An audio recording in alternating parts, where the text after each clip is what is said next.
Hello, ladies and gentlemen. Let's hit the play button and away we go. Casting from replays, of course, but game number 3 in this best of 5 series in the ThunderDogEsports.com Team League. Of course, down in the bottom left-hand corner from Team IvD, of course, is Avarice. And Avarice, of course, being one of our great players, Brennan Oakes from the United States, is going to be representing IvD Gaming. Check us out, ivdgaming.com. And up in the top right-hand corner from Team iGx, of course, that is Imperative Gaming. Check them out, imperativegaming.wordpress.com. It is going to be StolenPanda as the blue Zerg. Blue versus light blue, ladies and gentlemen. This is going to get confusing as heck. Fortunately, one of them is Protoss, so we'll see exactly where this goes in just a moment. Of course, Overlords are making their way across the map, but that is not enough. Very quick drone scout here, actually, out of StolenPanda, so we'll see what he's going to scout. This is actually very, very early, I must say, and I think he just wants to get a good feel as to exactly where his opponent is going. Is it going to be a Forge Fast Expander, or is it going to be a Gate? And I think once he pops on up here, he's going to see that it's like, yep, okay, Gateway Expand. This is a bit of a different play. Means that he's going to have to play a little bit more defensively. And this is great intel for StolenPanda to be able to pull off. So certainly Imperative Gaming very happy with his performance already in this game. And this is just good all-round great play by him. Of course, there is going to be a probe scout here out of Avarice as well, just checking on things and seeing, of course, that there is, of course, a spawning pool going down first. And then he's going to head on down here and probably do a little bit of a block here. But, of course, he's going to mine a little bit of minerals first and then, of course, start rallying around. Of course, the drone is going to come on back and say, hey, want to move on in here? I would love to drop a hatch. Just love to do that. But Avarice certainly has something to say about that, and by that I mean an endless rally of this. I don't even know what side. I don't know. Well, it's like 6-sided, but all completely random. Anyway, the hatch does go down ultimately because the probe does not rally all the way around, but it's certainly delayed by a little bit. And at the same time, the probe does currently stay alive. He's going to head over to the third, and this is an interesting actual play here. Avarice is very smart in doing so because in this way he's able to determine whether or not StolenPanda is going to be extra cheeky, extra greedy. But let's just take a quick look at Avarice's build. What's he going to go with here? He has, of course, the one gas taken. He is going to saturate it completely. And, of course, he does have a Zealot on the way here. Cybernetics, of course, finished, but only the one gas taken. I think Avarice is, yeah, he's going to go with the Gateway Expand. There's the Nexus. And this is actually pretty good play. It's a little bit of a different play. It's not your usual Forge Expand, but it's very common because with this you can get that Mothership Core very, very quickly, which is that unit you need for that early defense very, very quickly in the game. Probe is going to stick its way on up here at the bottom of the ramp. It's going to take a quick look, see exactly what's going on. Of course, seeing that that natural is almost finished, Queen is already up and running and gets a couple of shots off. Of course, with that ranged attack, and does not scout the gas, though. And this is going to be a bit of a problem, as you can see, not scouting that either gas was taken just quite yet. And this would be usable, good information. If he was able to see that both gases were not yet taken, you could actually assume that his opponent is going to expand again, but he doesn't have that information. So he's going to have to play a little bit more defensively. Of course, Mothership Core is out and on the map, charging up energy as we speak. And in 25 seconds, game time, she'll have enough energy to be able to throw down a Photon Overcharge. Again, this is why the Gate Expand is such a great build, because it gives you that early Cybernetics Core, you save a little bit of gas, and bang, you've got yourself a Mothership Core, the ultimate OP, if you want to call it that. Of course, there's some discussion on the Battle.net forums, but you have that super awesome cannon that really does save your bacon in those times of need.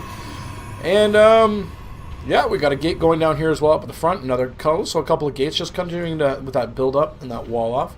We do, of course, have a Twilight Council behind, so we can expect a little bit of teching up to be done. Of course, what is it going to be? Everybody's favorite structure. Nothing says cheese quite like a Dark Shrine. It's not even quite cheesy because it is 6 minutes into the game. It's just a damn good strategy. And expanding on out and then going with a couple of gates to be able to exploit your opponent. And of course, and if he's able to get on over there before the lair switches on up, but of course we do have this hatch switching over to a lair, and that will take a little bit of time, but certainly that will be finished well before the Dark Shrine finishes. So he will be able to, at the very least, be able to grab an Overlord, switch over to an Overseer. You certainly need a Lair in order to do so. But then that being said, StolenPanda is still on only 2 base. It's 7 minutes into the game.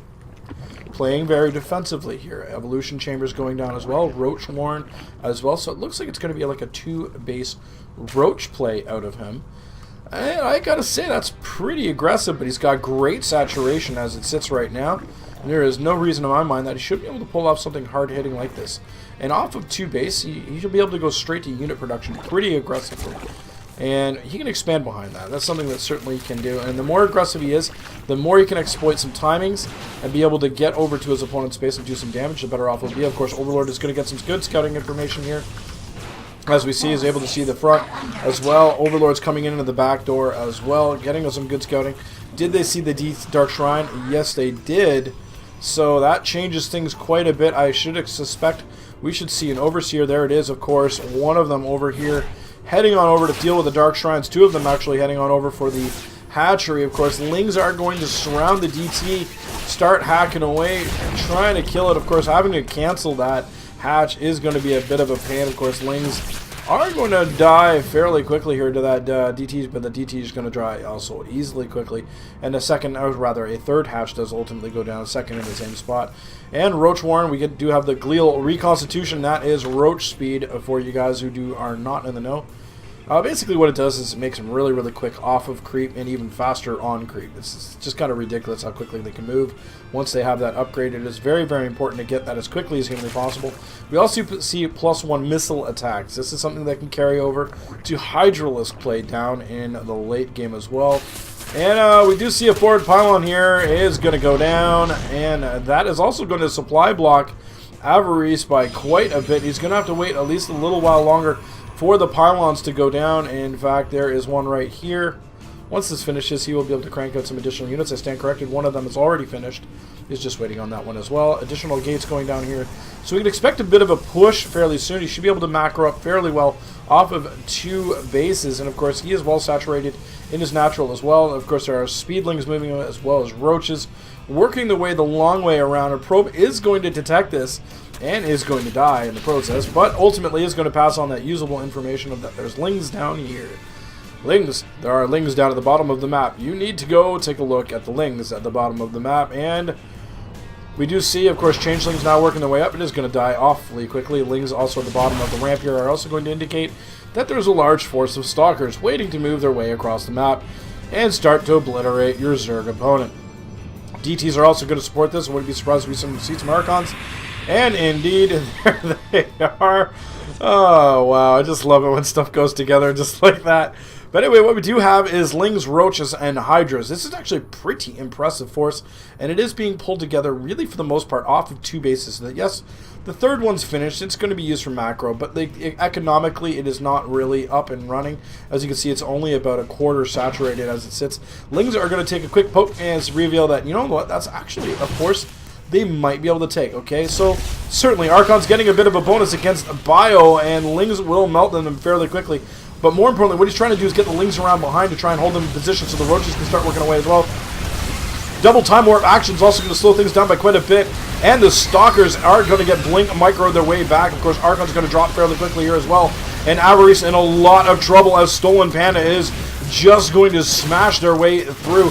Lings are going to start to engage here, and they are actually going to back right on up there. Know that's very difficult to take this on at a choke point, so they're actually just going to go for the easy win, which is kill off the Nexus, and that is a great way to do it. Forcing a cancel, and then is going to start to work on engaging on these Stalkers again. Blink micro going down as well, and a big GG, well played. And of course, Avarice is going to concede a victory. StolenPanda is going to be successful in game number 3 here, taking a victory for Team iGx. We'll be back with game number 4 in just a moment.